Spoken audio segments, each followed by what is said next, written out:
So మొత్తం మీద అటు కాళేశ్వరం కమిషన్ కు కేసీఆర్ హాజరైన వేళ అటు కేటీఆర్ స్పందించారు. దీనికి సంబంధించి ఆయన మాట్లాడుతున్నారు. ఇప్పుడు ఒక లైవ్ చూద్దాం. పంచుకునే దౌర్భాగ్య పరిస్థితుల్లో ఇవాళ తెలంగాణ ప్రభుత్వం ఉన్నది. అట్లాంటి చిల్లర ముఖ్యమంత్రి చిల్లర ప్రభుత్వానికి ఇంతకంటే ఎక్కువ తెలివితేటలు ఉంటాయని నేను అనుకోను.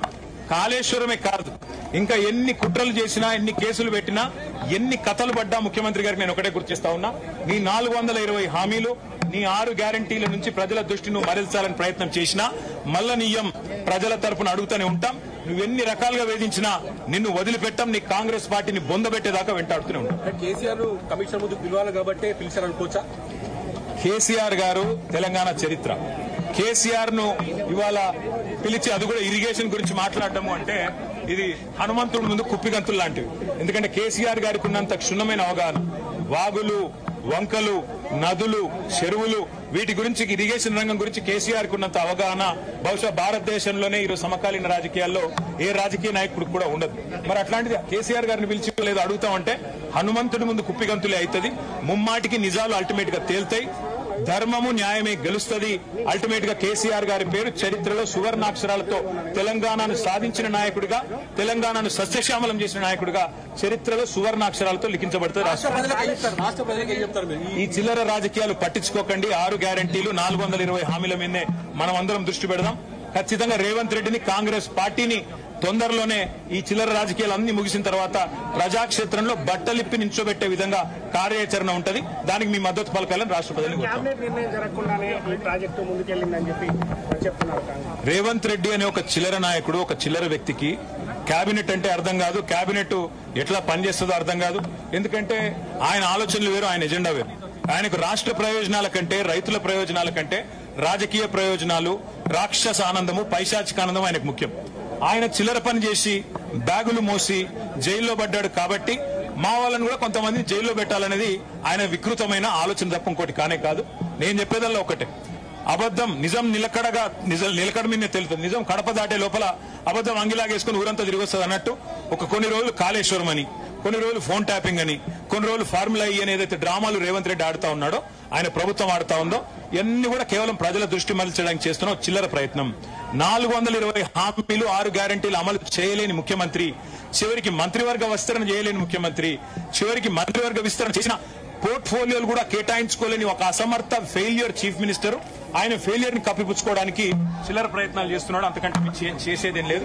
కేసీఆర్ గారితో ఇరిగేషన్ గురించి మాట్లాడడం అంటే హనుమంతుడి ముందు కుప్పిగంతులాగా ఉంటుంది. ఎందుకంటే కేసీఆర్ గారికి సమకాలీన రాజకీయాల్లో భారతదేశంలో ఆయనకున్నంత క్షుణ్ణమైన అవగాహన, నదులు, వాగులు, వంకలు, చెరువులు ఏం చేయొచ్చు అనేది, ఏం చేసి చూపెట్టిందో కూడా కేసీఆర్ నాయకత్వం తెలంగాణ ప్రజల ముందే ఉంది.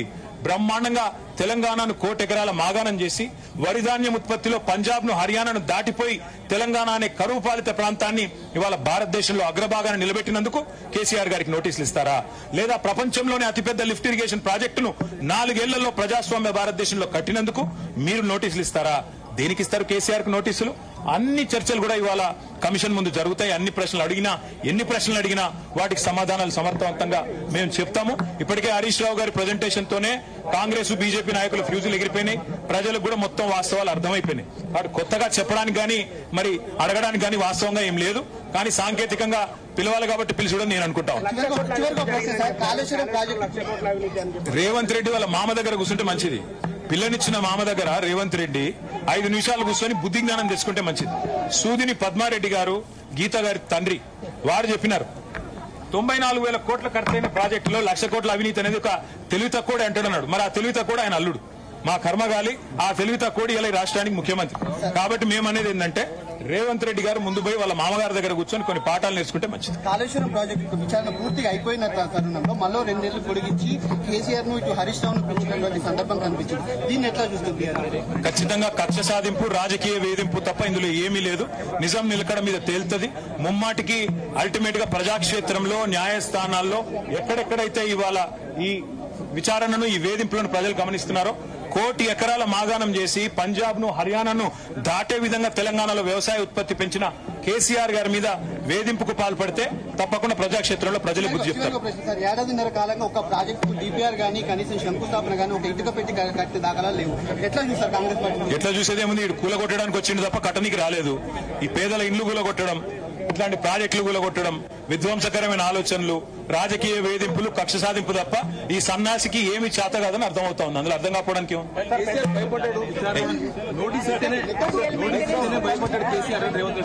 100 జన్మలెత్తినా రేవంత్ రెడ్డి అనే చిల్లరగానికి కేసీఆర్ గొప్పతనం అర్థం కాదు. రేవంత్ రెడ్డి గురువు, ఆయన జేజమ్మతోనే కొట్లాడినోడు కేసీఆర్. ఆ జేజమ్మని ఇక్కడి నుంచి తరిమేసినోడే కేసీఆర్. కాబట్టి రేవంత్ రెడ్డి అనే చిల్లరగాడు ఏం మాట్లాడినా, ఆయన చిల్లర ప్రభుత్వం ఏం చేసినా కేసీఆర్ ఎంటిక కూడా పీకలేరు.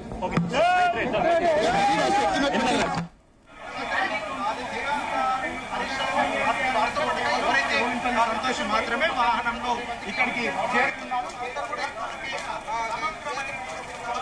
బీళ్లు పడ్డ తెలంగాణ భూములను సస్యశ్యామలము చేసి రైతులను, అన్నదాతలందరినీ కూడా బలోపేతం చేసి కాళేశ్వరం ప్రాజెక్టు నిర్మాణం చేసి అత్యద్భుతమైనటువంటి ఒక రీతిలో తెలంగాణను సుసంపన్నం చేసినటువంటి ఒక కేసీఆర్ గారికి రేవంత్ రెడ్డి గారు ఈరోజు ఒక కక్షపూరితంగా ఈరోజు కాళేశ్వరం కమిషన్ ద్వారా నోటీసులు ఇప్పించి ఇవాళ మోసపూరితమైన వైఖరితో ఇవాళ దోషిగా నిలబెట్టేటువంటి ఒక దుర్మార్గమైనటువంటి ఒక ప్రయత్నం చేస్తా ఉన్నారు. అయినప్పటికీ కూడా ప్రజాస్వామ్యాన్ని, రాజ్యాంగాన్ని గౌరవించి పెద్దలు గౌరవనీయులు కేసీఆర్ గారు ఈరోజు ఘోష్ కమిటీ ముందుకు రానున్నారు.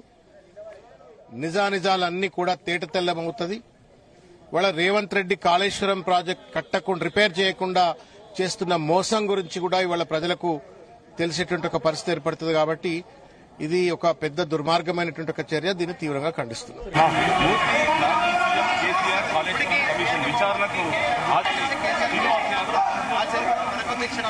ఎదురుగా పెట్టుకుని రాజకీయాలు చేయాలని ఒక దురుద్దేశం తప్ప ప్రస్తుతం ఉన్న యొక్క కాంగ్రెస్ పార్టీ ప్రభుత్వానికి రేవంత్ రెడ్డి గారికి ఇంకో ఉద్దేశం లేదు. కాళేశ్వరం ప్రాజెక్టు వల్ల జరిగే లాభాలన్నీ కూడా విస్మరించి ఉట్టి రాజకీయాల కోసం, రాజకీయ ఎత్తుగడల కోసం కాళేశ్వరం ప్రాజెక్టుని వాడుకుంటూ కేసీఆర్ గారిని ఇబ్బంది పెట్టి కేసీఆర్ గారి యొక్క రెప్యుటేషన్ ని దెబ్బతీస్తే అదేదో రాజకీయంగా లాభం చేకూరుతారనే ఆలోచన తప్ప ఇంకోటి లేదు. కమిషన్ ద్వారా వచ్చేది లేదు, పోయేది లేదు. ప్రజలకు తెలుసు, తెలంగాణ ప్రజలకు తెలుసు, పార్టీ క్యాడర్కి తెలుసు, దీంట్లో ఎటువంటి అవినీతి జరగలేదు. తెలంగాణ రాష్ట్రం కోసం ఈ ప్రాజెక్టు కట్టినారని కాబట్టి ముమ్మాటికి ఈ కమిషన్ ద్వారా కేసీఆర్ గారి ఇమేజ్ కే గానీ పార్టీకి గానీ ఏం జరిగేది లేదు. కాళేశ్వరం అనేది తెలంగాణకి ఒక శ్రీరామ రక్షణ ప్రాజెక్ట్. Thank you.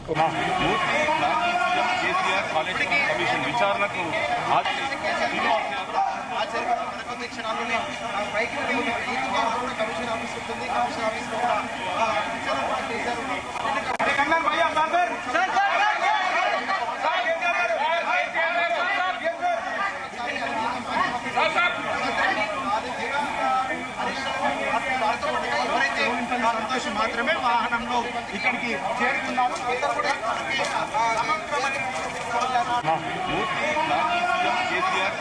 కమిషన్ విచారణకు కమిషన్ ఆఫీస్ ఉంటుంది. కమిషన్ ఆఫీస్ కూడా